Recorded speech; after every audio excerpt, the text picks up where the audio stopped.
Hello students, कैसे हैं आप सब। मेरा नाम है राजन कुमार एंड आप देख रहे हैं राजन एकेडमी ऑफ एजुकेशन। आज हम लोग बात करेंगे class 12th physical education planning in sports chapter 1। उसमें जो कमिटीज़ हैं उनके बारे में बात करेंगे और मीनिंग एंड ऑब्जेक्टिव्स जो प्लानिंग के हैं उसके बारे में मैंने एक वीडियो ऑलरेडी बना चुका हूं। तो अभी ये जो दूसरा वीडियो है वो है प्लानिंग इन स्पोर्ट्स के ही जो टॉपिक है हमारे पास, कमिटीज़ और उनकी रिस्पॉन्सिबिलिटी के बारे में। ठीक है, तो जो स्पोर्ट्स टूर्नामेंट में जो भी कमिटीज़ होती हैं उनके बारे में हम लोग बात करेंगे।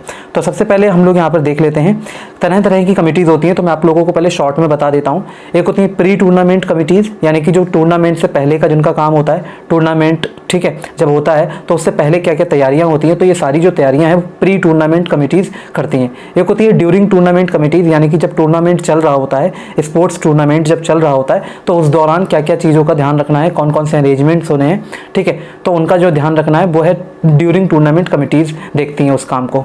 फिर होता है पोस्ट टूर्नामेंट कमिटी, तो जो पूरा माइंड अप जब करना होता है टूर्नामेंट हो जाने के बाद, सारा जो फिनिशिंग पूरा होता है, मतलब कंप्लीट जब हो जाता है टूर्नामेंट, ठीक है, तो उसके बाद में जो भी काम होता है वो पोस्ट टूर्नामेंट कमेटी को दिया जाता है। तो अभी जो हम लोग यहाँ पे बात करने वाले हैं वो एक एक टॉपिक को ध्यान में रखते हुए करेंगे। तो सबसे पहले जो मेरे सामने है वो है बोर्डिंग एंड लॉजिंग कमेटी, यानी कि जो भी ऑफिशियल्स हैं, ठीक है, स्पोर्ट्स टूर्नामेंट जब होता है तो कई सारे अधिकारी लोग और जो भी प्लेयर्स वगैरह हैं वो आते हैं, ठीक है।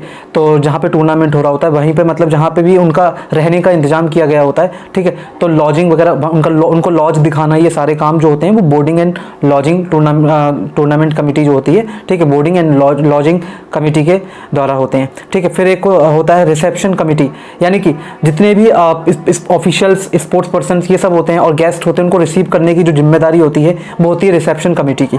उसके बाद होता है ट्रांसपोर्टेशन कमेटी, यानी कि जितने भी ऑफिशियल्स प्लेयर्स वगैरह ये जितने भी लोग होते हैं, ठीक है, और जितना भी सामान आना जाना ये सारा ट्रांसपोर्टेशन कमेटी देखती है। तो ये जो ट्रांसपोर्टेशन कमेटी होती है ये टूर्नामेंट से पहले भी काम आती है और टूर्नामेंट के बाद में भी काम आती है, ठीक है, बाइंड अप करने के लिए टूर्नामेंट को।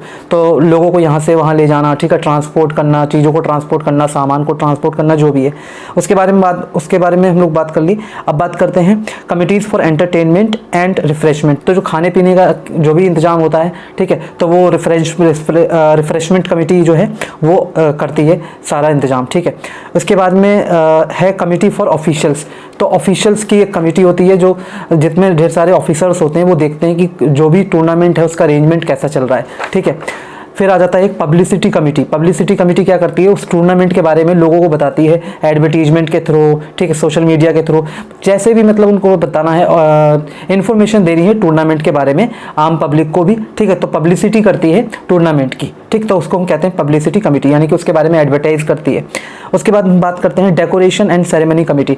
तो जो स्पोर्ट्स टूर्नामेंट का जो डेकोरेशन वहाँ पे क्या होनी है और सेरेमनीज कौन कौन सी परफॉर्म की जाएंगी स्पोर्ट्स टूर्नामेंट के दौरान या पहले या बाद में, तो ये सारी चीज़ें जो है डेकोरेशन एंड सेरेमनी कमिटीज़ देखती हैं। इसके बाद है ग्राउंड्स एंड इक्विपमेंट कमेटी।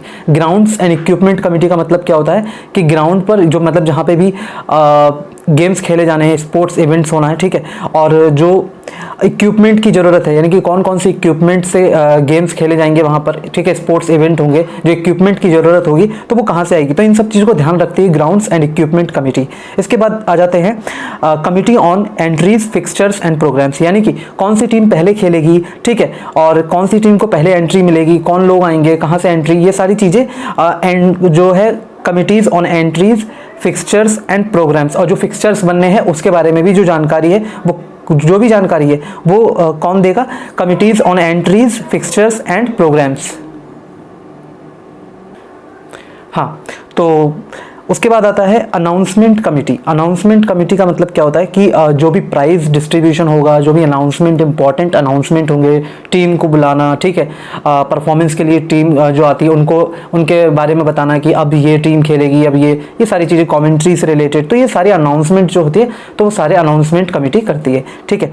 उसके बाद फर्स्ट एड कमेटी आ गया। फर्स्ट एड कमेटी क्या होता है कि यदि स्पोर्ट्स के दौरान, स्पोर्ट्स से पहले, ठीक है, इवेंट से पहले, स्पोर्ट्स इवेंट से पहले या उसके दौरान या बाद में अगर किसी को कुछ भी कोई चोटिल होता है, चोट लग जाती है तो फर्स्ट एड देना, ठीक है, और यदि ज़रूरी हो तो उसको मतलब नियरेस्ट हॉस्पिटल लेकर जाना, ठीक है, तो ये सारे जो काम है वो फर्स्ट एड कमेटी के होते हैं।